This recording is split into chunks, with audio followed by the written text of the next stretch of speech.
Muniguda blocker Dongria जनजाति विकास पुंज नहीं गमनागमन स्थायी रास्ता कि पानीय जलर व्यवस्था।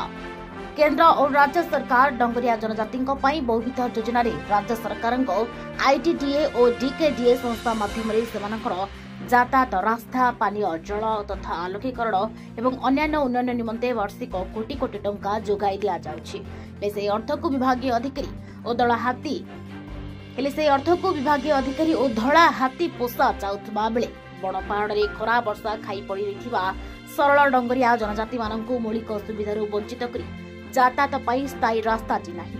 एपरि अभावनीय घटना देखा मिली रायगढ़ जिला मुनिगुड़ा ब्लॉक अधीनस्थ मुनिखोल पंचायत में। पंचायत में मोट 14टी राजस्व ग्राम मध्य सदर महकुमा मुनिखोल छाड़देले 13टी ग्राम पहाड़ उपरे थाई आवाहमान कालू यह सरल डंगरिया जनजाति माने चलप्रचल कर जंगलजात द्रव्य को 10 ରୁ 12 किलोमीटर बण पहाड़ पार हुई निकट मुनिगुड़ा बजार में बिक्री कर कुटुंब प्रतिपोषण करते। देश स्वाधीनता 78 वर्ष होते डंगरिया जनजाति स्थायी रास्ताटी हो पारि नथिबारु भाग्य को आदरी से कादो पचपच रास्तार यातायात कर विभिन्न रोगर शिकार होती। एने मुनिखोल सरपंच श्री पाइक जाक्सिका 2 थर जिलापाल को लिखित जणाई नथिले मध्य जिलापाल हाँ मारी नीरव होइछन्ते, जहाकरी सरपंच क्षोभ प्रकाश करने सहित अंचल में असंतोष प्रकाश पाइछि।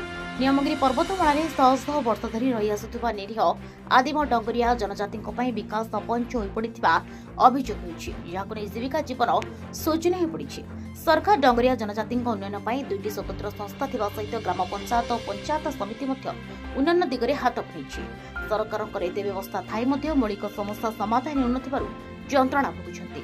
संपृक्त ग्राम कुचेली आंबधुनी धामणपोंगा कता मुंडा टहली कुलेरपिटा भड़भड़ा सुटागुड़ी बड़ डेंगुड़ी सान डेंगुड़ी आदिम आदिवासी डंगरिया जनजाति एमानक जीविका जीवन उन्नति नारे विभिन्न प्रकार प्रकल्प नामक मात्र कई कोटी कोटी टंका लुटुवा पंचायत समिति एजीओ आईटीडीए और डीकेडीए संस्था जनजाति अवस्था जो तिमिर को से तिमिर दिन काटुछन्ति। सरकार एही आदिम डंगरिया जनजाति मौलिक सुविधा को गुरुत्व दे मरणजंता पड़िथिबा रास्ता को स्थायी पक्का रास्ता परिणत करा न कले आगामी दिन में बाध्य होई पंचायतवासी राजरास्ता को ओह्लाइबा पई चेतावनी दैछ। मुनिखोल ग्राम पंचायत सरपंच जो हमरो डेंगू नहीं करे मुनिखोल पंप जो रास्ता डेंगू मान काम हेची आ से यातायात सर से विषय रे बहुत दुखित अच्छी सर हम पंचायतवासी बोल कर मु जिते एप्लिकेशन देइछि सब किछि भी मो पाखे अच्छे एप्लिकेशन देउछि कलेक्टर हो मैडम को जहाँ भी दिए आज जाए से कामटा हो पारना तेणुक बहुत दुख अच्छु। नियमगिरी स्वर्गीय युव कमिटी तो यही रास्ता आम केते दाबी कर देखलु हेले किसी तो ये रास्ता आज पंदे डेंगुड़ पर्यंत गेटी नहीं कि आंबधणी पर्यंत बोलिकी मुनिखोल रास्तार सीधा मुनिखोल जो जगार आंबधणी बोलिक लेखले टंका कई कड़ गले से बोलिक आज मु दाबी करने आम जी पिला अच्छा से पिला राजरास्ता उल्लैवाई आम प्रस्तुत अच्छे।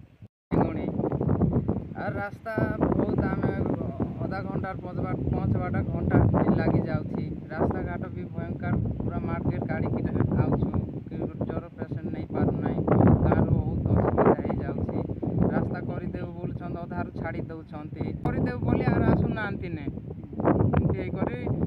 कौटा भी होना आम रास्ता जाऊँ ज्वर दुख भल गोटे पेसेंट मेडिकल भी नहीं पारना एम्बुलांस भी गाँ गाँ आगे खराब लाଗୁଥିଲା ଏବେ आसुना एमती होकर बहुत हरियाण रे आम रही जाऊँ चलिक जावाक भी होना एमती होकर स्लीप हो जाऊँ बहुत कष्ट अच्छु।